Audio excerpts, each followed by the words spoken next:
Cash is trash. I'll say it again, cash is trash. You may or may not have heard this expression, but I think now is the perfect time to explain to you why holding too much cash is a terrible idea.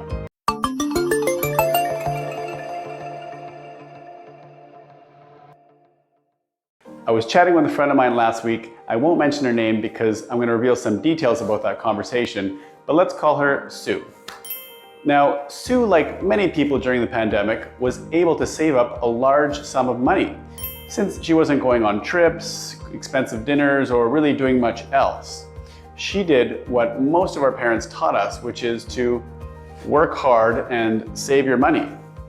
Sue did such a great job that she now has close to $100,000 in her bank account. Congrats, Sue, that is a great achievement. We all know how hard you have to work and the sacrifices you have to make in order to save up that much money. Now, here's where most people fail. The great advice from their parents to work hard and save up usually ends there. But sitting on that much cash is a terrible idea, and let me tell you why. Cash is a tool. It is a tool that we use to get paid for our services and to buy the things we need. It is not a tool designed to store value long term. When I was in high school, a can of Coke was about 75 cents. Today, it's about $3. Why? Because of inflation. Inflation is, quote unquote, the decrease in purchasing power of a currency. And it's built into our financial system. Over time, there is no escaping inflation. Here's a graph of the rates of inflation in Canada since 1960. You can see that inflation was out of control in the 70s and the 80s, but then in the early 90s, the Bank of Canada decided to aim for a benchmark of around 2% per year.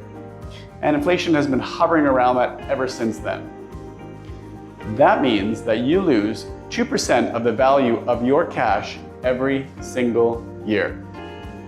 So let's go back to Sue, the hard worker and the good saver. Her $100,000 would be worth approximately $90,000 in 5 years. That's right, in just 5 short years, she's going to lose approximately $10,000 just for having that cash sitting in the bank. In 10 years, that $100,000 is only going to be worth approximately $80,000.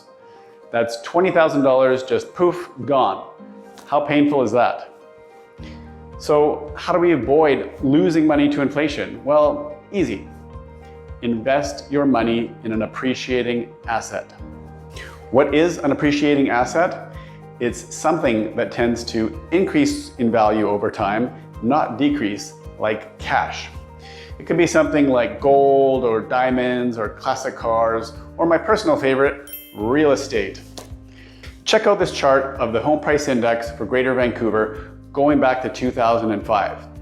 If you had parked your hard-earned cash in Vancouver real estate back in 2005, you would have realized around a 300% increase in your investment.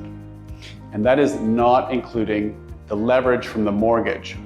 With a mortgage, that number increases to over a 1,000% on your original $100,000 investment. Let me say that again. If you invested $100,000 on an average home in Greater Vancouver back in 2005 with a mortgage, you would have made more than a 1,000% return on your investment. Are you getting excited yet? I am. I love this stuff. Now, keep in mind that you need to pay a mortgage to get those kinds of returns, but paying a mortgage is much, much better than paying rent into somebody else's pocket. Now, if you had kept that $100,000 in your bank account from 2005 to today it would only be worth about $73,000. Hence the expression, cash is trash. This, my friends, is how you make real wealth, by investing in Vancouver real estate. I can't speak for other parts of Canada or the rest of the world, but Vancouver real estate is one of the safest and most secure investments out there with the best returns. So what should you do to get started? Well, the first thing you're going to want to do is call me. Let's have a chat and figure out how to put you on the right path to success. I'm always around and I'd love to hear from you. My phone number is going to be in the link below. Just contact me any way you like. Be happy to hear from you. Thank you guys so much for listening. I hope you learned something and hope to see you soon. Bye-bye.